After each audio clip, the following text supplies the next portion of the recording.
Okay, October, Halloween, creepy stuff. Let's talk. I've already done two Scooby Doo movies in video memories. In this case, Cyber Chase and Zombie Island.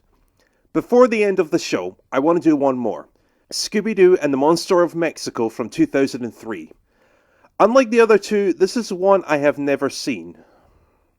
That being said, I also haven't seen The Witch's Ghost or The Alien Invaders, so I'm not doing well here. Monster of Mexico may be a unique case in my collection. It's a VHS tape I haven't seen that not only do I own, but I own it twice. I have no idea why I own two of them. It's like asking why I own 5 copies of Pinocchio across 3 media formats. It will never make sense to me. So instead of trying to work it out, let's check it out.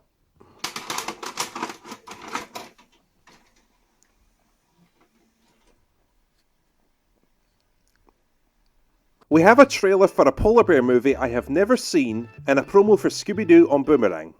Sure, why not? It is Scooby Doo after all. And so we begin.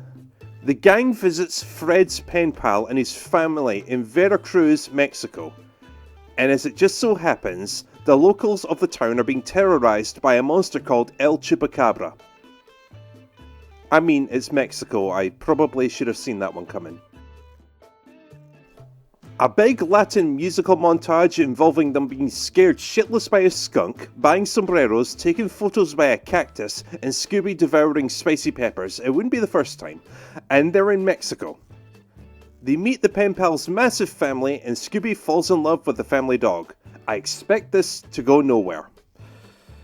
There's also some guy who wants to buy the family's land. I smell bad guy. Now it's time for a backstory on El Chupacabra. Everything will be fine as long as they don't go outside. Needless to say, it doesn't last. They find weird footprints and now they have a mystery to solve. So how is The Monster of Mexico? Not great. It has an okay start and the mystery solving begins around the 20-minute mark. The problem is that, despite being about a famous Mexican legend, the story just isn't interesting, and I zone out by the half-hour mark. Compare this to a movie about real zombies or a computerized monster in a video game, and you have a plot that's kind of dull. I skip ahead to the end and... oh, so she did it. So the asshole wanting to buy the land had nothing to do with it. Whatever, the movie bored me. 2 out of 5. Now I really don't get why I own 2 copies.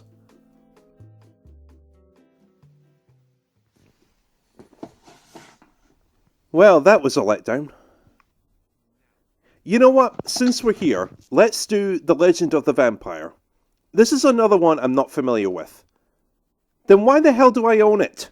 Did I just start collecting Scooby Doo movies when I realised I liked Cyber Chase, Zombie Island and the 2 live-action films? Let's check this one out.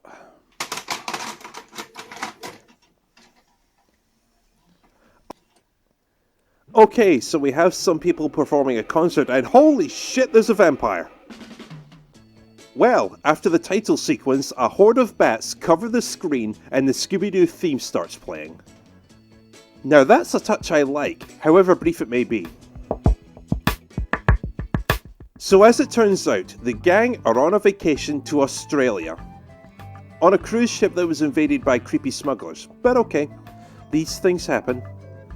They decide to check out something called the Vampire Rock Music Festival. Does it come with a real vampire? As they travel along the Australian outback, they discover the vampire and his pack of wolves, the children of the night if you've seen Dracula. They arrive at Vampire Rock and we're introduced to the Hex Girls, some of the most iconic characters in the franchise, first appearing in The Witch's Ghost.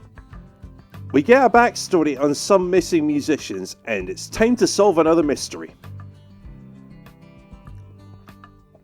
So is this movie better than Monster of Mexico?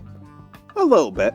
The story is padded in places, but this one is more engaging, and if you're interested in seeing if the vampire is real, and you like the Hex Girls and the throwbacks to the classic Scooby Doo show, this one could work for you. This one isn't bad. 3 out of 5. Before we wrap up this episode, I want to have a quick look at one more. This October, my wife and I have been doing the Halloween Movie Challenge. Never heard of it? It's simple. You do 31 movies in 31 days, similar to the Christmas Advent calendar.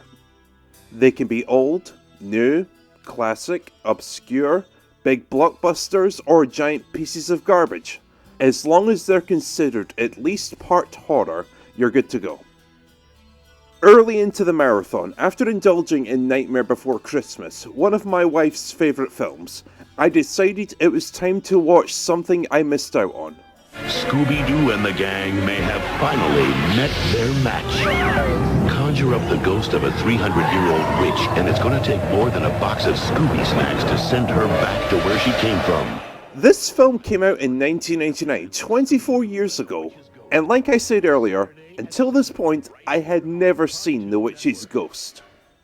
Thinking about this review and the two not exactly great subjects we've already looked at made me realise, now's the time. Obviously, I don't own the movie, but thankfully the internet came to the rescue. As the film started, I said to myself, please let it be good. Thankfully, I didn't have to worry. Witch's Ghost is really good. It's by far one of the most engaging Scooby Doo films ever made. I don't think it's quite on the level of Zombie Island or Cyberchase, but it's definitely up there. It's definitely more entertaining than these two. If you've seen the film, you know how good it is, but if you missed it like me, the gang meet a famous author, he invites them to his hometown, his ancestor was a witch, her ghost is haunting the town. Cool. Also, the Hex Girls are there. They play kick-ass music and the lead vocalist is a Wiccan. That'll be important later. If you enjoyed Zombie Island, you'll more than likely enjoy this follow-up. There's just something more satisfying about those movies where the monsters are actually real. And what about Alien Invaders? Maybe next year. When it comes to Scooby-Doo, stick with whichever movies work for you, whether it be Zombie Island, Cyberchase, Alien Invaders, or the first two live-action films. Whatever you like, sit back and enjoy those meddling kids.